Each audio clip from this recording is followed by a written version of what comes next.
Good evening to all my wonderful viewers out there, and welcome back to another drop list video, the series where I talk about all the items that are releasing in a specific week for various different streetwear brands. And in today's video, I'm going to be covering everything that dropped in week 3 of Palace's Spring 2025 collection. But before I get into that, guys, I got to thank you once again for the continuous support on the channel, as just before the end of the month, you guys helped the channel reach the subscriber milestone that we were trying to hit, which was 3,940 subscribers. We hit the milestone and surpassed it, so I wanted to take a moment out of this video to thank the public and private subscribers for supporting the channel. Thank you so much for helping us reach 3,940. I'm going to set a new milestone, of course, just 5 more than the past milestone, which is now 3,945. So thank you for helping me reach 3,940, and hopefully with your guys' continuous support, we'll be able to reach 3,945 before the end of April. But let's get into it, guys. So yes, we're still covering the previous weeks released in the Spring 2025 season, quite a few weeks ago as well. But I'll try and catch up. We are covering week 3 of the Spring 25 collection for Palace, and we'll cover everything to do with that today. The release details, all my thoughts and opinions on the individual pieces, and of course, the individual pieces that released in week 3. We'll be using a Palace community page to cover all those details. Let's head on over there now, and we'll start covering the release details for week 3. So here we are at the Palace community page that we're going to be using today, guys. It'll be linked down in that description section below if you want to check it out yourselves. But we'll cover those release details first, and then we'll dive into all the individual pieces here, which I'm actually quite excited to do because there's some nice pieces that released in week 3. But the third week released on Friday, February 21st. It released in-store and online in the UK and the US in their respective time zones. And then the day later, on the 22nd, it would have released in Asia in all of its various different locations and respective time zones. So 11 a.m. in Japan, Korea, Shanghai, so on. If you have any further questions on when and where released, just drop it in the comment section below. Happy to help you out. But now that we know when it released, let's check out what. And we'll start off with the custom tops that released that week, which are just some nice graphic t-shirts. We have the heavy font t-shirt coming in a variety of different colors. I like it in the white, gray, but not the black, because the black, they went with a yellow logo and I'm not on that. But the color they used for the white logo, I thought this was really nice. I also don't mind the navy as well, but I just don't own any navy t-shirts, which is an ongoing joke between me and my workmates because they only ever see me wear black and white shirts, which it's true. Then we move into the long sleeve, the Star 260 long sleeve. I actually think this is nice, but only in certain color combinations because again, the logo is either a hit or a miss for me. I'll agree, that one's probably more of a miss. The green, it's okay. I think my favorite is gonna go to the white. The black, actually I feel the same way about the heavy font t-shirt to the Star 260 long sleeve. It's the logos. The colors, they just weren't hitting for me this week.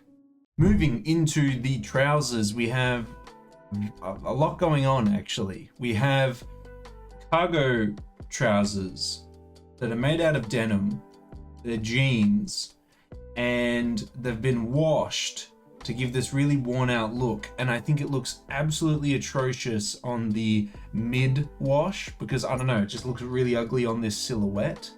But then it looks okay in the stone wash because it's kind of blended together. I just think there's so many things going on. They look like they're double knee pants. They've got cargo pockets on the sides. They're still a jeans cut. And they're washed a certain way. It's just too many things for me going on at once. Can we just keep it simple for me? It's too much. And it's also $230 US. So for both of them, I'm out. Let's make it simple next time. Now to the shirting, we have, I actually think, just a really nice flannel, but not nice in, I guess, like the cool streetwear way or like the really fashionable way. I actually think these just look like really nice flannels, like nice colors. I hope a nice cut. I don't know what the material is made of, but it's a brushed flannel, so it's gonna have a bit of texture to it. I actually think these are really nice flannels. My only concern is the price tag, because they're 180 US dollars. But like, again, if you saw them for like half that price or less, I think it would actually be a really solid pickup if you play it really conservative with how you dress, and you could just wear it as an overshirt or something like that. But the color options here, the material looks okay, the drop shoulder cut looks cool as well. I can't really fault it for anything unless it's got a really horrendous logo on the back of it, which I'm unsure of, but hopefully not. Now moving into the hats, we have this Gore-Tex bucket hat. I think the logo is just too big for me on that one, so I agree. I think it's a no. The washed corduroy 6-panel, I love it. I love it. Lovely logo, lovely material, lovely color choice. The green one is probably my least favorite out of all of them, because I think that green is a little bit too 70s puke looking green, but the navy and the black, I think that's actually where it's at. I think these are really nice hats with a really nice typography for the logo. And then we got another bucket hat, which, yeah, whatever. Then we have the cap version of the bucket hat, and this is all for the theme of, like, you know, they've got the shell jacket with the shell pants. We just haven't seen those yet. Or maybe there's not pants, because I don't see pants coming up. Oh, okay. So maybe it's just a jacket, but it's to match. So you can obviously go with the bucket hat or you can go with the cap. I think the cap is a way better option. Comes in nicer looking designs as well. That's just my thoughts. But overall, ignoring all the Gore-Tex pieces, I do think the washed corduroy 6-panel is the best hat this week. Now to the jackets we have. I actually think these jackets should be way more upvoted and way more loved than the Gore-Tex jackets. And that's not because I want to diss the Gore-Tex jackets or say they're not very good. I just think this is a really solid design. So we've got the RN ripstop jacket coming in a navy, a black, and this really lovely bark BPM design. Let's get into the solid colors first. $270, lovely color options, very versatile, cool pocket design. I can't complain about it. I think this is a very lovely looking jacket. Then we move to this design, and I love the all over print design. I wish they applied this design to like 6 other silhouettes this season. I want it in like a denim jacket silhouette.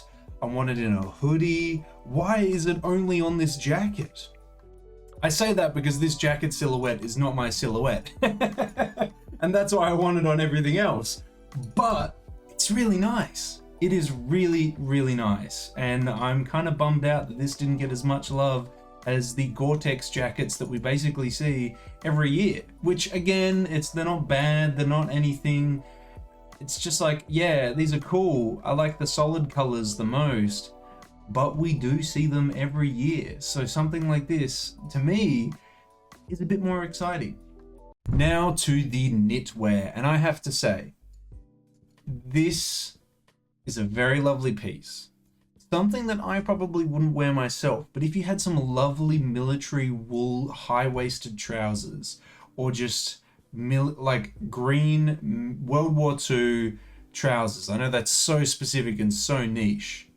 It would look lovely with a brown belt and this knit zipped all the way up. I don't know why I have this vision, but I have this vision that would be a really lovely outfit. You know, wear it with some crazy hectic boots or something like that. Lovely. I do really like this. I think this is a really lovely knit. It comes in a black, perfectly fine. I think you do lose a little bit of the flavor by not having different colors or different shades of black in the knit. But it's still nice. It's still nice. And I definitely agree. I think the grey one, or the white one, quote unquote, is the best one out of all of them because it's the most versatile. Each one of them I could see being worn in 3 different outfits, and the only difference against all 3 of them is the color. And I just thought that was quite interesting. But that's just my analysis of it. I really like all 3 of them. Wouldn't like it enough to buy it. I don't think I need this knit, but it caught my eye. And I was like, wow, that's a solid Palace piece. And now to the sweatshirts, which we have the Arctic hoodie coming in a concrete grey. Also comes in a green and a black for $270 US. That's quite pricey, but it's a nice design. I like the panels on it, and I like the collar because it all works very nicely together. I can't fault them on it, but it's just a bit too pricey for, I guess, the reward ratio that you'd get. We then have the Duo logo hoodie coming in a white, blue, grey, navy, and a black. I do think the white is my favorite, and probably the grey is my second favorite. But that's it. That's all the sweatshirts in week 3 and everything in week 3 according to this page. I'm surprised that the pants to the matching jacket weren't in here, but maybe they've already released and I totally missed that. But maybe they also were forgotten here. I'm a little unsure. One of my favorite pieces this week, the patchwork knit was awesome. The washed corduroy hat was awesome. Loved the bark design on this one, fantastic. The graphic t-shirts were a lot of fun depending on your color choice. And yeah, the flannel was nice. Again, nice piece, just quite expensive and not really my flavor, but I can respect it. And I think that's the case for most of this week. There isn't anything that's absolutely awful. There are some colors that are... Actually, I was really against these jeans. I don't get this. It's too many things going on at once. It's like 3 or 4 different pants designs into one when we could have had just 4 different pants. But I think maybe that's just me getting old, being like, damn, he's a boomer. He doesn't get it. Fair enough. Fair enough. Got that unk status now, and it's going downhill, mate. I'm losing all my thoughts on streetwear and things like that. But yeah, no, I don't mind it. Just, well, I do mind it. I would never wear it, but I can see the vision. I can see people really getting around this and buying like 3 sizes too big and making them way too big on themselves and living a very like contemporary retro look. I see the vision, but that's not for me. But yeah, overall, week 3, I was pretty happy with this week. I'd love to hear your guys' thoughts on it, if it's a hit or a miss for you. Did you like week 3 in the spring 2025 collection? I had a lot of fun with it, but I'd love to hear from you. And that is really everything we have to cover about week 3. We covered the release details. It dropped on February 21st for most of the world, and then the 22nd for Asia. We covered all the individual pieces releasing in it, had a lot of fun with a lot of the pieces that released, and we covered my thoughts on it all. I want to hear from you now on if you picked up anything from week 3. I don't hear a lot of you guys talking about the Gore-Tex jackets and stuff like that in the comments, so I'm wondering if anyone actually bought them considering they're $550 US. Maybe you went for the knit because it was like $200, but I'd love to know, what were you grabbing? Let me know down in that comment section below. And of course, if you want me to keep covering upcoming Palace weeks and catch up on the season, you got to give me the 3 indicators I always ask you for, which is a like on this video, a comment on this video, and if you haven't already, a subscribe to the channel would definitely let me know. Like I mentioned at the start of this video, we're trying to hit 3,945 before the end of the month. We're pretty close thanks to your guys' continuous support, so hopefully we can hit it before the end of April. But that is everything I have to say about week 3, guys. I hope you managed to pick up anything from it if you were going for any of it. And thank you for tuning in. Until the next Streetwear Talk video, until the next Palace video, until the next drop list video in general, I'll catch you later.